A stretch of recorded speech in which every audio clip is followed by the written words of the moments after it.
Daniel Ducker here, and today I wrote The Coward's Path. So you remember from last video, we left our daring heroes in a melee. They had a big fight. They were ambushed on the frontier of between Mu and Hyperborea.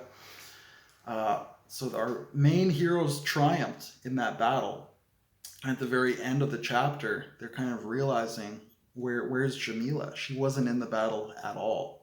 So in this chapter, we see from Jamila's point of view, the ambush is sprung, and she has this panic, this cloying uncertainty that finally explodes inside of her. She's been debating whether she should warn her friends about the ambush or whether she should participate in the ambush. And when it finally happens, she completely panics and she flees. She runs away, basically shirking both parties. So this chapter explores that panic attack, that flight into the wilderness. One of the Black Knights, the evil Golem Knights, pursues her, is asking her, "Where are you going? Why aren't you helping us? You're supposed to be on our side." And she confronts this Golem Knight and ends up destroying him.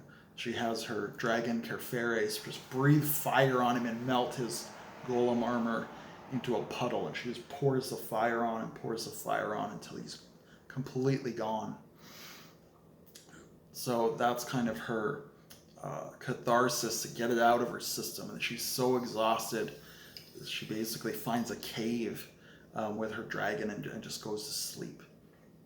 And then in the morning, she's wrestling again with her conscience, and she says, I've messed up again and again and again and again, and I'm done messing up, and I've had my freak out and my panic attack, and I feel like garbage, and I don't want to feel like garbage anymore, and I don't know what happened in the battle, but if there's any way to make this right, I'm going to make it right.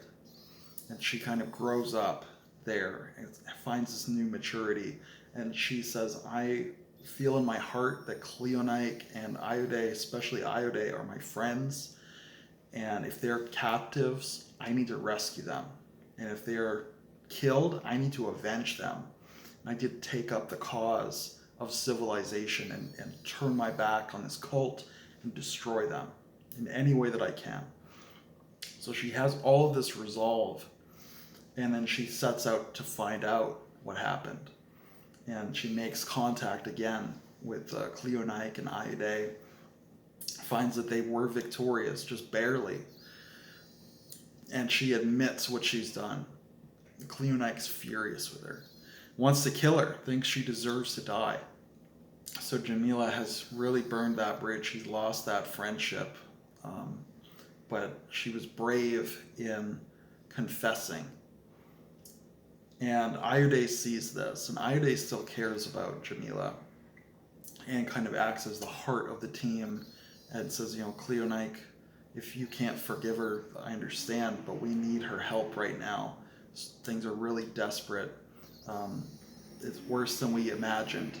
This cult is more entrenched and more enmeshed than we thought. So then Jamila gives them all the intelligence that she has regarding the cult. So we get some exposition here on the end of the chapter. And basically Jamila says that the doorway is open. It's been open for some time. And they will need to shut the doorway. They can't wait for reinforcements from Mu. They can't go back to get reinforcements. The 5 of them need to try to take it out all on their own. And that kind of closes out the chapter with that revelation that they're going to head into Hyperborea and confront the cult and have their big showdown one way or another.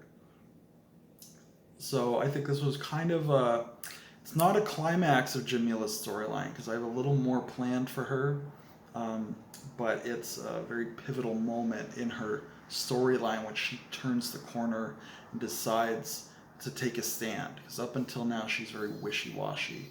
She's tortured, she's agonized, but here she really makes that decision that maybe she should have made at the start of the book, and she knows she should have, but she's willing to make it right. So that's really the heart of this, plus the exposition on the very end about what the cult is doing and where they are and all of that good stuff. So that is what I wrote today. In the comments below, what did you write today? Or leave a video response. And until I see you again, it's David Daniel Ducker signing off.